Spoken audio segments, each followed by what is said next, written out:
পেলো গ্যাস্ট্রিন। এবার দেখো কাকে সিগন্যাল দেবে, দেখো গ্যাস্ট্রিন দেখো সিগন্যাল দেবে অক্সেন্টিক সেলকে। অক্সেন্টিক সেল থেকে সিক্রেশন একটি অ্যাসিড, যার নাম আমরা জানি হাইড্রোলাইটিক অ্যাসিড, যার নাম হচ্ছে এইচএল অ্যাসিড, হাইড্রোক্লোরিক অ্যাসিড। এখন যেই তুমি প্রোটিন খেলে ঠিক তখন জি সেল থেকে কি সিক্রেশন হচ্ছে, গ্যাস্ট্রিন হরমোন সিক্রেশন হচ্ছে। সেই গ্যাস্ট্রিন কাকে সিগন্যাল দিল, গ্যাস্ট্রিন দেখো অক্সেন্টিক সেলকে সিগন্যাল দেবে। অক্সেন্টিক সেল কি সিক্রেশন করা শুরু করছে, দেখো অক্সেন্টিক সেল। এবার দেখো এই জি সেল দেখো এই পেপটিক সেলকেও কিন্তু সিগন্যাল দেবে, এবং পেপটিক সেল থেকে একটি এনজাইম সিক্রেশন হবে যার নাম হচ্ছে পেপসিনোজেন।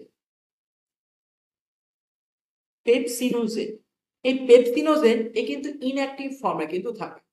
এই ইনঅ্যাক্টিভকে অ্যাক্টিভ ফর্মে করার জন্য পেপসিনোজেন অ্যাক্টিভ ফর্মে হলে তখন কিসে কনভার্ট হয়, পেপসিনে কিন্তু কনভার্ট হয়। এই পেপসিনে কনভার্ট হওয়ার জন্য এখানকার এই যে এইচসিএল অ্যাসিড কিন্তু সাহায্য করে থাকে। এই যে দেখো পেপসিনোজেনকে পেপসিনে কনভার্ট করার জন্য দেখো এইচসিএল অ্যাসিড কিন্তু সাহায্য করে থাকে।